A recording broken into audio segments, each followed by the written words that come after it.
Ada banyak orang Kristen, dia tidak seperti orang yang menerima anugerah, karena hidup itu sesungguhnya adalah anugerah. Dan yang bersifat anugerah harus dijalani. Jalani itu hidup meskipun itu susah. Halo. Dan yang kedua, nikmati itu hidup. Istri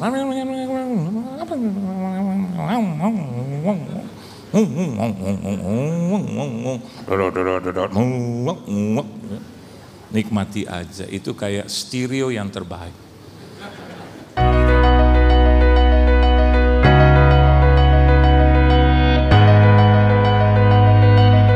Shalom saudara. Satu kehormatan bagi saya boleh melayani Tuhan dimanapun saya ditempatkan, dan saya ada di sini sekarang. Terima kasih buat Tuhan Yesus yang mengundang saya, tuan rumah juga di tempat ini, gembala, koordinator, dan juga seluruh jemaat Tuhan yang dikasihi oleh Tuhan. Saudara bersuka cita? Amin. Kita buka Alkitab kita di dalam satu kebenaran firman Tuhan. Di dalam kitab Ayub pasalnya yang ke-42, ayatnya yang ke-12 sampai dengan ayat yang ke-17. Kita akan baca bersama-sama saudara. Bagi saudara yang sudah mendapatkannya, mari baca bersama-sama. 1, 2, dan 3. Tuhan memberkati Ayub dalam hidupnya yang selanjutnya lebih daripada dalam hidupnya yang dahulu. Ia mendapat 14.000 ekor kambing domba dan 6.000 unta, 1.000 pasang lembu, dan 1.000 ekor keledai betina. Ia juga mendapat 7 orang anak laki-laki dan 3 anak perempuan.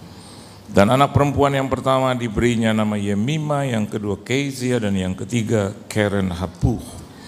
Di seluruh negeri tidak terdapat perempuan yang secantik anak-anak Ayub, dan mereka diberi ayahnya milik pusaka di tengah-tengah saudara-saudaranya laki-laki.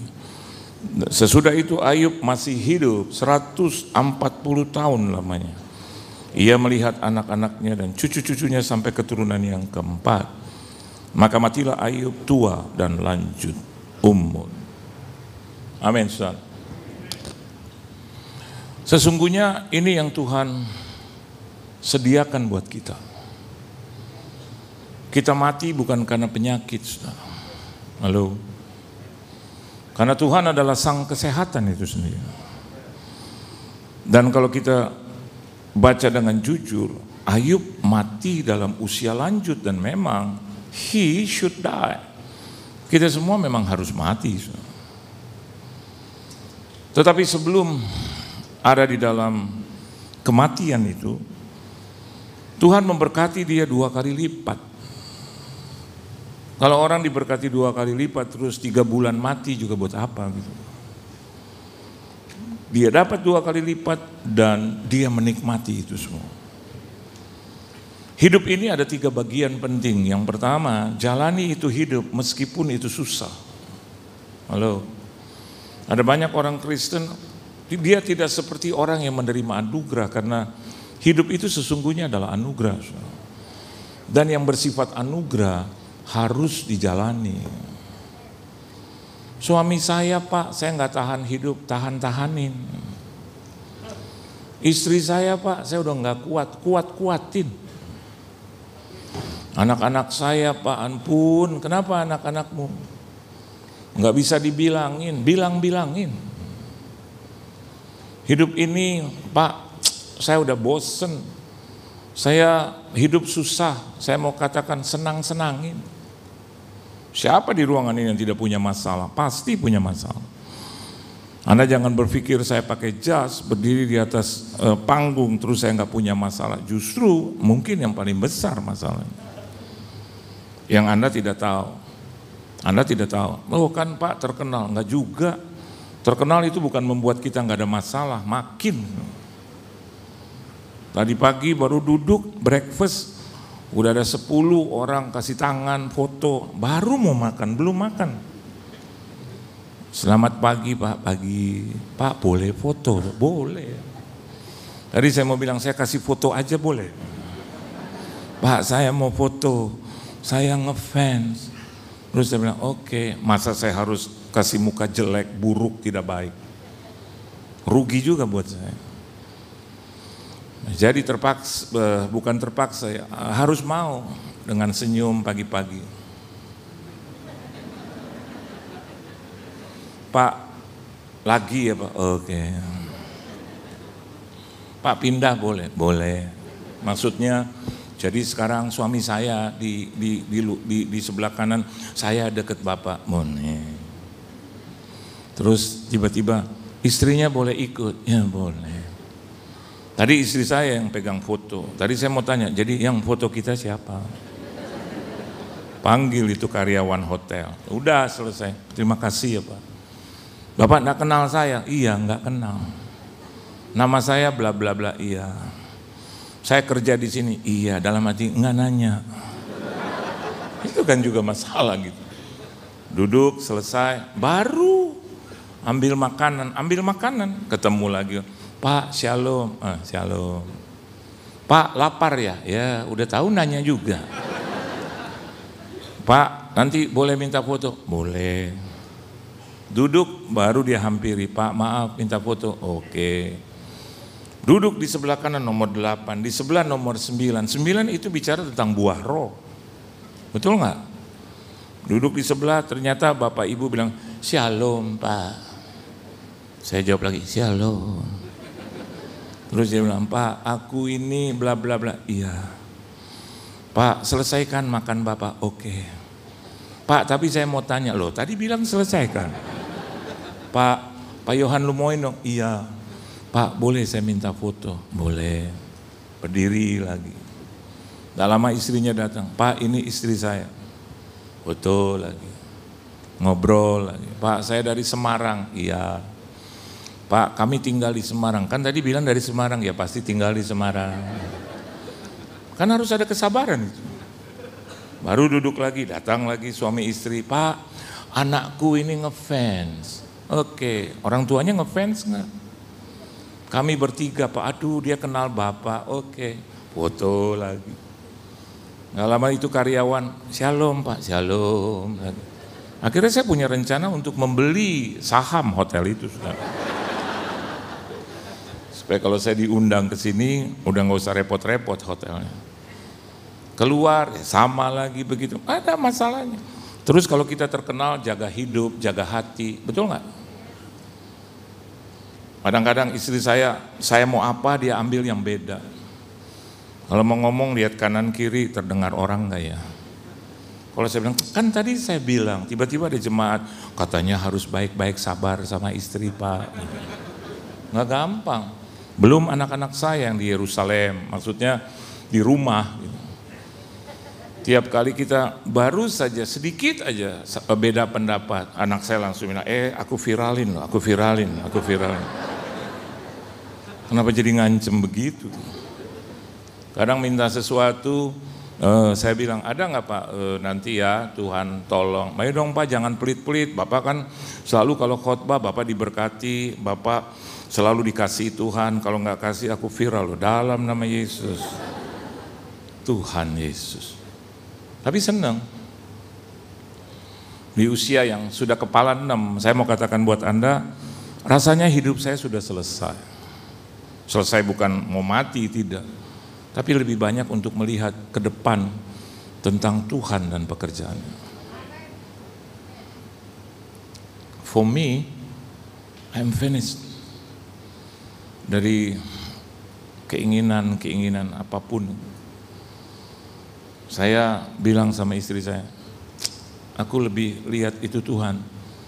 Saya datang ke sini hari Jumat, sampai hari ini saya lihat, aduh kebaikan Tuhan itu top banget. Dan rasanya kembali teman-teman saya yang 25 tahun yang lalu, 30 tahun yang lalu, bahkan dulu diisukan mau bikin gereja di sini. Mereka bilang, oh itu Pak Pendeta Yohan Lumoenong sedang mau bikin gereja dengan konglomerat di sini. Sampai hari ini nggak terbukti. Saya mau katakan buat Anda hari ini, jalani itu hidup. Dan yang kedua, nikmati itu hidup. Halo, istri,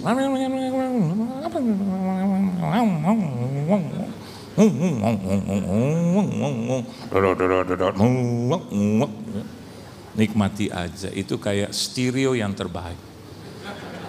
Kita harus dan Tuhan bilang sama saya begini, it doesn't mean bahwa istri saya itu cerewet, tidak. Tapi Tuhan bilang, kan kau nggak cukup untuk ngomong di atas panggung kan, betul nggak? Hari ini kau dengar baik-baik di bawah panggung istri. Ya dia cuma apa ini kan ini. Lagi kalau saya nggak enak badan, saya bilang, Ma aku minta air panas. Nah, dia bilang langsung, dari dulu sih minum air dingin terus dingin. Iya Ma, kan roh Allah itu hangat. Iya Ma, apalagi Ma. Maka itu, roh Tuhan ada di padamu, tapi aku juga boleh ngomong karena biar bagaimanapun aku juga punya roh Allah. Iya Ma, ya. Tidur malam-malam, tidur agak sedikit pagian. Biar hamba Tuhan, tapi juga harus bisa dibilang, Pak. Kalau kamu diambil Tuhan, siapa yang rugi? Saya bilang, siapa yang? Aku yang rugi. Dia selalu bilang gitu. Terus saya pernah tanya sama dia, kalau aku dipanggil Tuhan duluan, kira-kira nih, apa kira-kira? Kamu kawin lagi enggak? Istri saya jangan tanya-tanya gitu. Enggak. Kan aku udah kepala 6, bisa aja aku dipanggil Tuhan. Kalau aku dipanggil duluan, bagaimana dengan kamu? Kamu nikah lagi enggak? Nah, dengerin nih. Ini bahasa Jakarta, udah denger. Sampai mati. Ini enggak pernah nikah lagi. Seneng. Kalau dia bohong, saudara, saya turun dari sorga. Tapi waktu saya mau mandi, dia tanya sama saya. Dia buka pintu kamar mandi. Bu, dengar baik nih Pak. Terus dia bilang, bagaimana dengan kamu? Saya bilang, jangan tanya sekarang lah Ma. Enggak, aku mau tanya. Sama. Bagi saya, she's the one and only. Mau ngapain lagi sih? Mau satukan dengan bau-bau yang lain? Ya kan? Ada wanita katakanlah menikah di usia saya 63 nanti gitu. Baunya diulang lagi, betul nggak? Kayaknya beda nih, sama yang udah mati beda nih. Kenapa dia hidup baunya bau mayat ya? Gitu. Bisa. Dan saya bersyukur bahwa 2 anak saya nanti bulan Februari mereka boleh juga diberkati dengan S3 mereka doktoral yang saya suka, yaitu teologi. Dan hari ini dia melayani Tuhan. Kemarin dia ada di GSJS, gereja 1,5 jam. Kan dulu GSJS 1 jam saja, sekarang kan sudah bertambah. Tapi biar itu huruf jangan berubah, tetap GSJS, dahulu sekarang sampai selamanya. Tapi terjemahannya gereja 1,5 jam. Ya. Dan saya lihat semakin lama semakin bertambah ini. Saya lihat, dan seluruh koordinator rajin ya. Walaupun saya tidak bisa lihat wajah mereka apakah serius dengar saya, karena banyak yang pakai masker. Jadi nggak kelihatan, cuma mata aja gitu. Ya. Nah Ayub seperti itu, setelah dia jalani dia nikmati. Dan kalau Anda sudah sampai di satu titik menikmati, naikkan level hidupmu dengan mensyukuri. We have to be thankful, kita harus berterima kasih, bersyukur. Kalau saya bangun jam 3 pagi, Tuhan bangunkan untuk doa, saya langsung lihat di kiri saya gitu. Apakah istri saya masih ada atau enggak? Karena bahaya, bisa saja dia yang diangkat naik. Kita hamba-hamba Tuhan ternyata tidak bisa. Waktu saya sakit keras, saya bangun jam 3:30, saya lihat istri saya sudah tidak ada di sebelah kanan. Saya panik. Waduh, udah diangkat. Bahkan anjing-anjing saya juga nggak ada. Itu kan penghinaan gitu loh. Majikan yang nggak diangkat, anjing yang diangkat gitu. Terus saya turun dan saya lihat dia ada di dapur. Dan dia sedang masak air dengan mata berlinang. Waktu saya panggil dia, banyak suami-suami hari ini suka lupa nama istri, betul? Begitu saya keluar, saya panggil dia. Seringkali kita anggap dia perkutut, betul nggak? Merpati, ya. Sebenarnya ada namanya, saya bilang, "Shh." Begitu dia lihat saya, "Bapak jangan jalan, jangan diri." Karena saya sudah sepertinya lumpuh gitu. Saya harus pergi ke dokter, dirawat 1 bulan bed rest. Tapi saya kekeh bilang sama teman-teman, enggak, saya mau minta 1 kali lagi sama Tuhan. Harus kekeh sama Tuhan, harus kekeh. Halo. Dan jam 12 malam saya minta sama Tuhan, Tuhan sembuhkan aku. Salah satu dari 7 janjimu kepadaku adalah kau tidak menggotong aku ke rumah sakit. Sampai hari ini saya belum pernah digotong ke rumah sakit, belum pernah. Penyakit biasa ya, flu gitu. Dan istri saya tahu selalu kasih Decolgin, sembuh. Kadang bengkak-bengkak kaki, saudara ya. Dulu pernah bengkak, cedera, tetap obatnya tidak berubah, Decolgin. Saya aneh gitu, pagi-pagi saya bilang, "Ma, kenapa kamu kasih Decolgin melulu?" Ibumu yang mengajarkan aku, one man plus Jesus is majority. One thing plus Jesus, jadi bukan Decolgin yang menyembuhkan, tapi Tuhan yang menyembuhkan. Sampai saat ini sih berhasil, walaupun pagi-pagi saya lihat ingredients, ternyata Decolgin bukan untuk penyakit bengkak-bengkak. Tuhan hebat ya, Tuhan hebat. Kalau Anda punya iman, Anda hidup sesuai dengan firman Tuhan, berlaku buat engkau. 2 kali lipat engkau diberkati. Beri tepuk tangan yang meriah buat Tuhan. Nah, tapi itu kan hasil akhir, buah. Kita harus lihat awalnya. Ya, 1 ayat buat saudara. Coba kita baca ayat yang pertama dari Ayub pasal yang pertama. Yuk baca sama-sama. 1, 2, dan 3. Apa saudara? Ada seorang apa? Laki-laki di tanah Uz bernama Ayub. Orang itu saleh dan jujur, ia takut akan Allah dan menjauhi kejahatan. What is the meaning of saleh? Saleh itu saya lihat di dalam kamus ya, bahasa Indonesia itu lebih condong kepada arah ibadah. Halo. Jadi kalau Anda ingin dikategorikan saleh, maka you have to notice about ya, ibadahmu. Apakah setelah COVID ya masih ada banyak orang yang beralasan, bahkan ada generasi Z ya yang katanya banyak hilang dari gereja. Sebetulnya tidak harus seperti itu. Ibadah itu, Alkitab katakan 1 Timotius pasal yang ke-4 ayat yang ke-8 itu mengandung janji. Jadi setiap Anda pergi beribadah, Anda pergi ke gereja, sekarang suka dimiring-miringkan, nggak usah pergi ke gereja, yang penting hati. Bagaimana kita bisa tahu hatimu? Halo. Bagaimana Anda bisa tahu hati Anda sementara Anda tidak ada dalam tindakan hati itu? Atau kalau saya beri contoh, kita beriman tapi bagaimana orang tahu iman kita kalau tidak ada tindakan iman? That's faith. Jangan hanya bicara, oh I have faith, tapi nggak ada tindakan iman itu. Yakobus katakan kosong, ya. Orang yang tidak melakukan itu sama seperti orang yang kosong, yang tidak sempurna. Orang yang beriman dia harus beribadah. Halo. Saya juga mau kalau perlu ya yang zoom aja di rumah. Tapi Tuhan bilang go.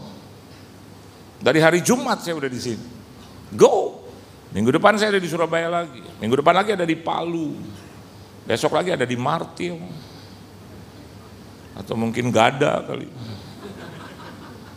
Saya keliling terus. Di usia kepala 6 saya pikir saya mulai pensiun karena sudah semakin getting older and older. Tapi Tuhan buka jalannya spektakuler, bahkan 2 kali lipat. Saya bilang about my condition, Tuhan bilang aku berikan kau kesehatan, so go. Saya nggak pernah tanya gerejanya berapa jumlahnya, persembahan kasihnya berapa, dosa itu. Istri saya dari awal pelayanan nggak pernah gerejanya berapa, koordinatornya berapa, jemaat yang tetap, berapa persembahan kasih, sehari dikasih makan berapa kali. No. Puji Tuhan sih, GSJS adalah salah satu yang terbaik. Makan terus. Michael, Pak, nanti makan malam sama saya ya Pak ya, jangan janji sama siapa-siapa ya Pak, oke Pak, jangan gitu dong Pak. That's Michael. Saya pikir beda dengan Andrew di Jakarta, sama. Pak makan di mana Pak? Dari jauh lihat saya dia lari. I'm telling you the truth, nggak ada dia baik untuk kita bersaksi. Banyak orang bersaksi di depan orangnya seperti mengangkat, ini no. Kalau ketemu saya itu aduh, sampai ya cium tangan saya. Tadi saya mau seperti Yesus, saya mau bilang sama jemaat, mana yang lain yang ingin. But Andrew, aduh semangatnya sama sudah. Semua orang diminyaki, diurapi, suruh pakai minyak di kepala, di badan. Dia bilang, ayo saudara. Anda tahu hari ini adalah pembukaan GSJS yang kedua di Jakarta, ketiga di Jakarta. Jam 8 dan jam 10, aku tanya udah survei, enggak usah survei lah Pak. Sudah survei dalam hati. Artinya, ya saya udah lihat daerahnya, tapi yang penting bagaimana Tuhan yang mengisi jemaat. Hebat itu orang. Dan saya kenal dia dari usia 20 tahun juga. Michael juga di usia yang begitu. Aduh Michael, melayani saya sudah dengan celana kedodoran, lari-lari. Sampai di airport dia langsung, Pak Johan, Bu.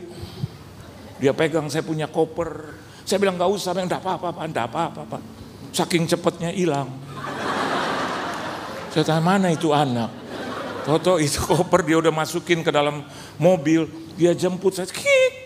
Dia turun, Pak Johan, Bu, ayo Pak, mari Pak, Bu, Pak. Saya bilang, dimulai jam berapa Michael? Jam 10, enggak apa-apa. Saya pikir langsung ke, gereja, enggak, mampir dulu tak Pak.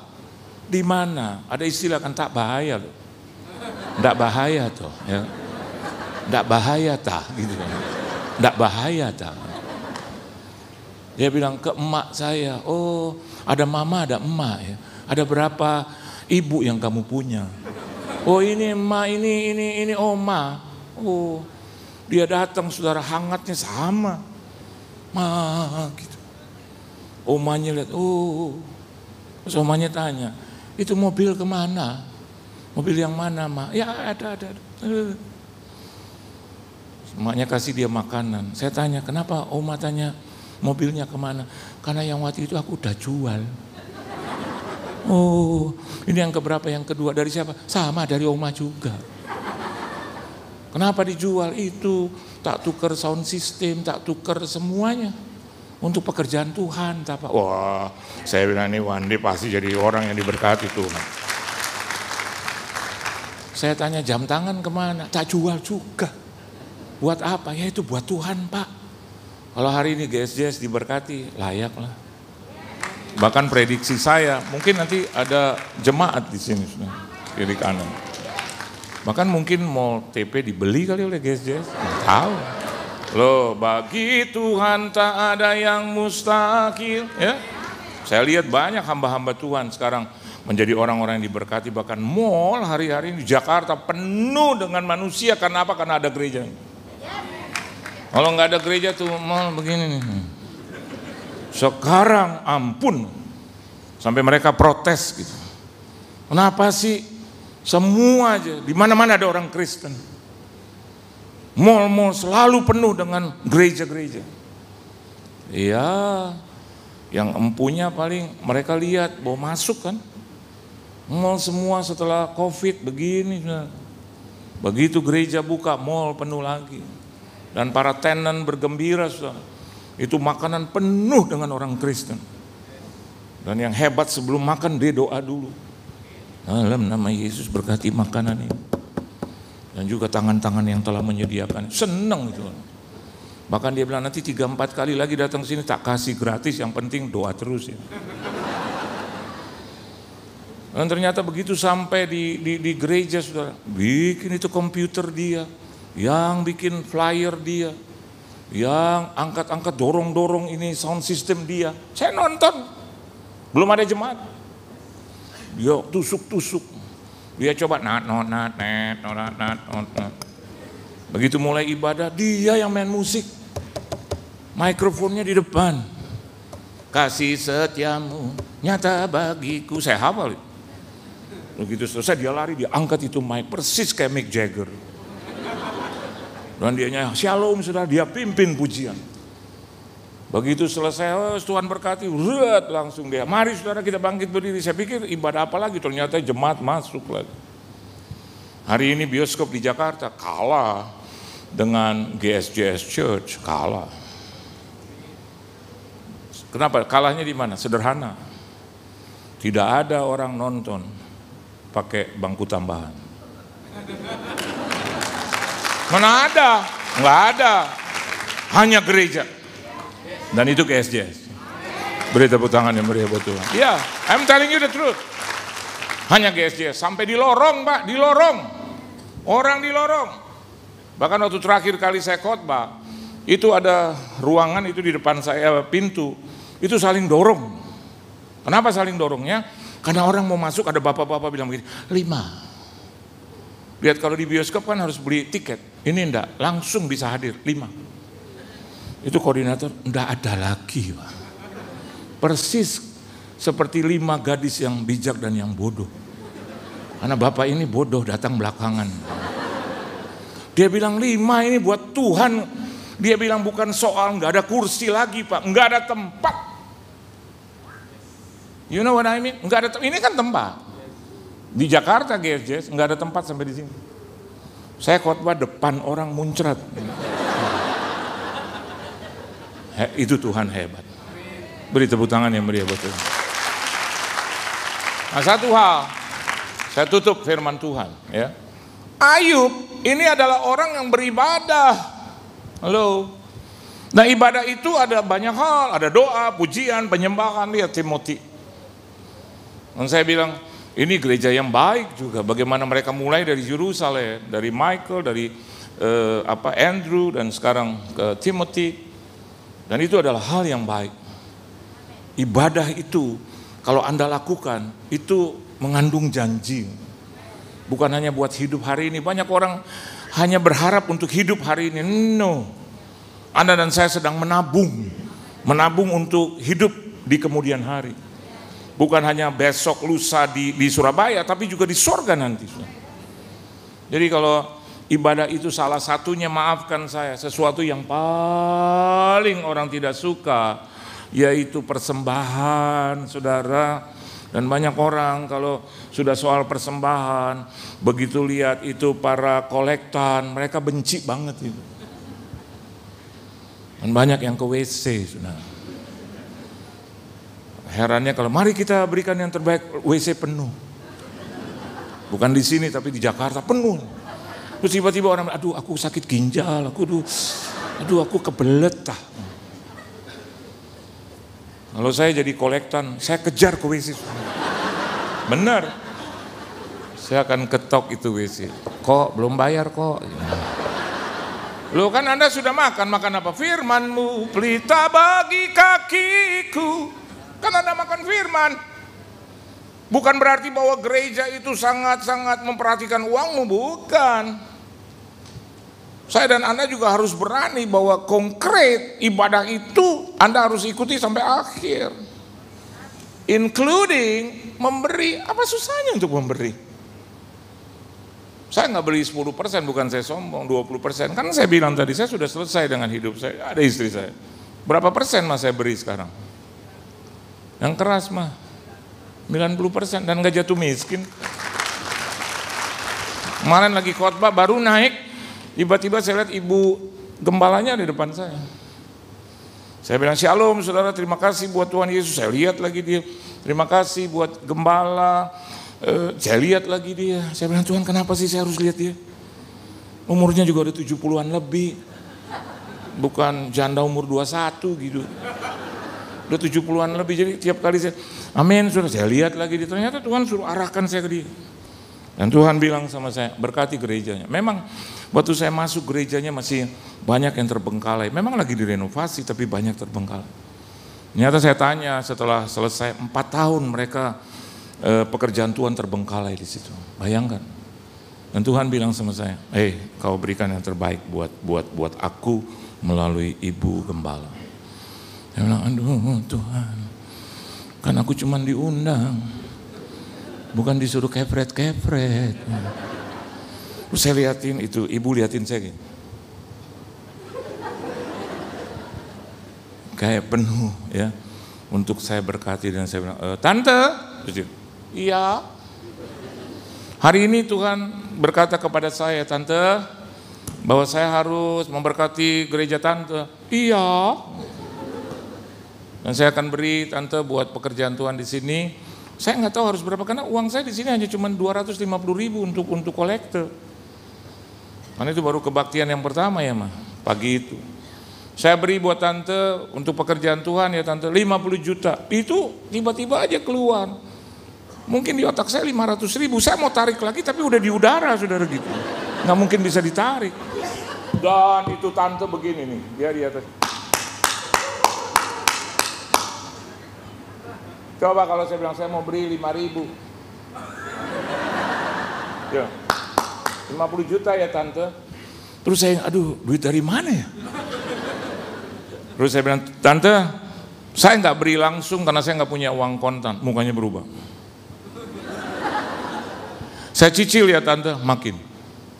Tapi percayalah Tante, tidak sampai bulan Desember. Tepuk tangan lagi. Dia, bukan Anda, dia. Begitu saya keluar, itu istri saya, 2 anak saya, adik saya tepuk tangan buat saya. Amin, hebat kamu. Hebat dari mana mah? Lu tau nggak? Gue nggak ada ini. Oh kita nggak ada duit, betul nggak? Ini semua pasti muka-muka di sini kalau nggak punya duit mukanya nggak enak. Dia tanya kenapa? Ini nggak ada. 2 anak saya bilang, tapi papa hebat. Aku bangga, ini bangga tinggal bangga loh. Lo cuma bisa tepuk tangan, yang bayar gue loh, lo nggak tahu. Saya doa sama Tuhan, Tuhan tolong, nggak sampai 1 bulan diadakan tuh sama Tuhan, ada aja. Orang lah kasih cincin buat saya Pak Pendeta harus jual ini cincin, kalau nggak jual nggak apa-apa Pak Pendeta pakai, tapi kalau Pak Pendeta jual, ya untuk hormat kemuliaan nama Tuhan, saya jual. Ngapain saya pakai? Ternyata 50 juta tidak beres. Saya jual ternyata ya hampir 50 juta. Jadi saya bilang, Tuhan yang kasih saya atau dia? Tuhan bilang, karena aku bicara di engkau melakukan, aku gerakan orang lain untuk memberkati engkau, untuk bayar ke janda ini. Selesai. Nggak usah takut, amin. Itu bagian dari ibadah. Jadi nggak usah takut ke WC, gereja WC penuh dengan orang-orang, khususnya pada saat itu kolektan, kesian sudah. Kolektan keluar dilihatin, mawas nu. Minta terus ya. Kadang-kadang kalau kolektan lewat, semua jadi suci. Haleluya. Begitu depan muka, permisi lewat. Harusnya begini kalau ada kolektor. Kenapa? Hidup cuma sekali. Halo, cuma sekali bos. Anda tidak akan pernah melihat kesusahan. Tuhan kefret terus. Saya selalu dibilang, pendeta ngomong solid note, I'm not talking about money, I'm talking about the obedience, ketaatan di dalam peribadatan. Lihat tubuh dan darah dia ada di sini. Menyucikan dan menguduskan, mencukupi engkau dalam segala hal. Tuhan Yesus memberkati saudara. Beri tepuk tangan yang meriah buat Tuhan. Tunduk kepala kita doa. Kadang hanya perkara kecil kami tidak bisa melakukan kehendak Tuhan. Karena Tuhan tahu bahwa hati kami ada di situ. Kau boleh ambil semua tapi tidak harta kami. Itu yang selalu menjadi pikiran kami. Tapi hari ini kami mau mengatakan kepadamu, kau boleh ambil semua tanpa reserve, tanpa keberatan dari kami. Karena itu semua adalah milikmu. Kami yakin dan percaya, the rest kami boleh nikmati dan syukuri. Dan berkat Tuhan jauh lebih banyak daripada apa yang kami perkirakan. Tapi seringkali Tuhan juga ingin melihat isi hati kita. Hari ini ada tubuh dan darahnya yang Dia sudah persembahkan bagi kita. Keselamatan itu inisiatif dari Bapa di sorga. Yang mengeksekusi adalah Kristus. Tapi bagian kita harus menjadi orang yang percaya. Dan orang yang percaya punya kriteria. Salah satunya adalah mengasihi Tuhan. Terima kasih Tuhan. I love you so much, Lord. Berkati seluruh jemaatmu di sini. Rumah tangga mereka, keluarga, bisnis, usaha, mata pencarian, pekerjaan, perusahaan, perekonomian, kesehatan tubuh, jiwa, dan roh mereka. Apa saja yang mereka kerjakan boleh berhasil dan beruntung. Tuhan mengatakan kepada saya ada beberapa yang Tuhan ingin jamah dan sembuhkan, tapi tidak saat ini. Kalau engkau mau hadir di jam 5, mungkin ada waktu buat kita. Orang yang betul-betul mengharapkan kesembuhan, yang memiliki hutang, yang memiliki kesulitan rumah tangga, ataupun ada 1-2 orang di sini yang sudah ingin mengakhiri hidupnya. Saya mau katakan buat saudara, masih ada Yesus dalam hidupnya. Darahnya sangat cukup bagi kita, tubuhnya sangat cukup bagi kita untuk memulihkan kita. Diberkatilah engkau, seluruh jemaatmu yang hadir di sini. Berkati mereka semua Tuhan. Engkau yang menyembuhkan, mengangkat, memberkati. Engkau yang membuka jalan buat mereka. Di dalam nama Tuhan Yesus Kristus, kami sambut firman-Mu, dan kami telah diberkati oleh firman-Mu, dan kami sambut tubuh dan darah-Mu. Haleluya. Amin. Beri sekali lagi tepuk tangan. Begitu besar kasih